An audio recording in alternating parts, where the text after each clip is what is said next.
कामाच्या जोरावर आणि विकासाच्या जोरावर.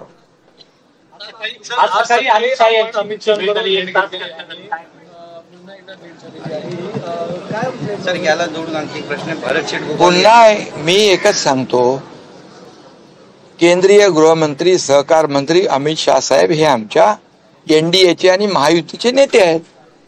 ते काल रायगडवर होते, काल मुंबईत कार्यक्रम होते, आज देखील मुंबईमध्ये होते.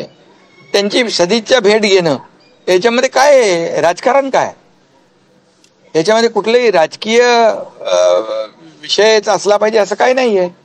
त्यामुळे सदिच्छा भेट आहे. सदिच्छा भेटीच्या दरम्यान महाराष्ट्रामध्ये, राज्यामध्ये काही विकासाची कामं सुरू आहेत, प्रकल्प सुरू आहेत.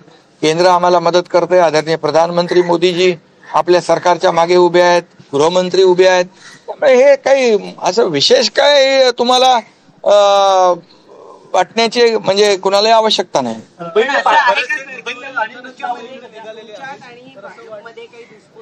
त्या धुसफुसीबद्दल तुम्ही त्यांच्याशी चर्चा केली, मध्यंतरी काही प्रकल्पांवर स्टे आला किंवा काही प्रकल्पांवर चौकशी लागली, त्याबद्दलची काही नाराजी आपण व्यक्त केली आहे का काल आणि आज या 2 दिवसात? आता कालच मी बातम्यांमध्ये ऐकलं की मी असं म्हणालो, मग अमित भाई असं म्हणाले.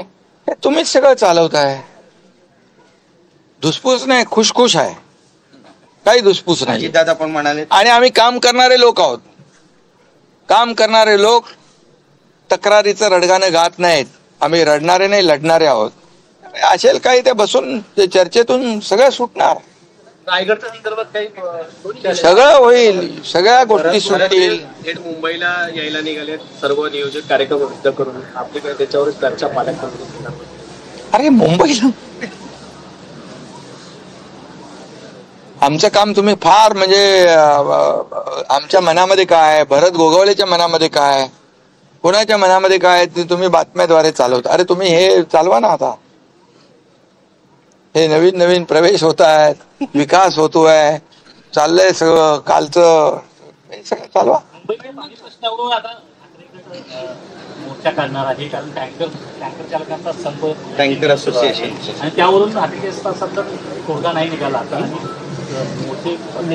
मला वाटतं परवाच्या दिवशी केंद्रीय जलशक्ती मंत्री CR पाटील साहेब इकडे आले होते आणि मुंबई महापालिकेच्या आयुक्तांशी चर्चा झाली आहे. आणि मी मुंबई महापालिकेचे आयुक्त श्री गगराणी यांच्याशी देखील बोललोय की ज्या पद्धतीने अगोदरपासून जी नियमावली होती, पाऊस पडेपर्यंत त्याच्यामध्ये कुठलाही बदल करायचा नाही, 15 जून पर्यंत कुठलाही टँकर चालकाला कुठलाही अडथळा येणार नाही, आणि जे टँकरच्या माध्यमातून जे काही पाणी पुरवठा काही भागात होतोय तो बंद होणार नाही. आणि टँकर चालकांना देखील माझं आव्हान आहे आणि विनंती आहे की कुठल्याही परिस्थितीमध्ये यामध्ये पिण्याच्या पाण्याचा किंवा टँकरने पाणी पुरवठा करतो त्याच्यामध्ये कुठले आडेवाडे घेऊ नका, कुठली अडवणूक करू नका. तुम्हाला कुठली अडचण आम्ही सरकार म्हणून आणि महापालिका म्हणून येऊ देणार नाही. आणि मोर्चा कुणी काढायचा? अरे 15-20 वर्ष तुम्हीच होते ना, 15-20 वर्ष तुम्हीच होते. आम्ही तर आमच्या काळात रस्ते धुतले जे ब्रिटिश काळात धुवायचे. आम्ही तर रस्ते धुतले, स्वच्छ केले प्रदूषण कमी करण्याच्या दृष्टीने. तुम्ही तर 15-20 वर्ष तिजोरीत धुतली. आम्ही रस्ते धुतले, रस्ते स्वच्छ केले, तुम्ही तिजोरी साफ केली. हा फरक आहे. त्यामुळे काय कुणाकडे मोर्चा काढताय तुम्ही? एवढे वर्ष काय केलं हा हिशोब या निवडणुकीमध्ये जनता विचारल्याशिवाय राहणार नाही आणि त्याचा हिशोब घेतल्याशिवाय राहणार.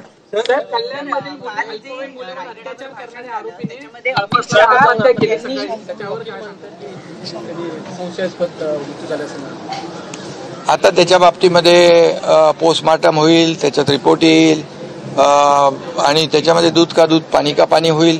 परंतु मी एवढंच सांगतो की ज्या आरोपीने अमानुषपणे एका अल्पवयीन मुलीवर बलात्कार केला होता, अत्याचार केला होता, त्याचे केस आम्ही फास्ट ट्रॅकवर चालवून त्याला फाशीची सजा मिळाली पाहिजे अशी सरकारची भूमिका होती. परंतु ते आता त्यांनी आत्महत्या केली आहे. तर पोस्टमार्टम रिपोर्ट मध्ये दूध का दूध पाणी का पाणी होईल. थँक्यू.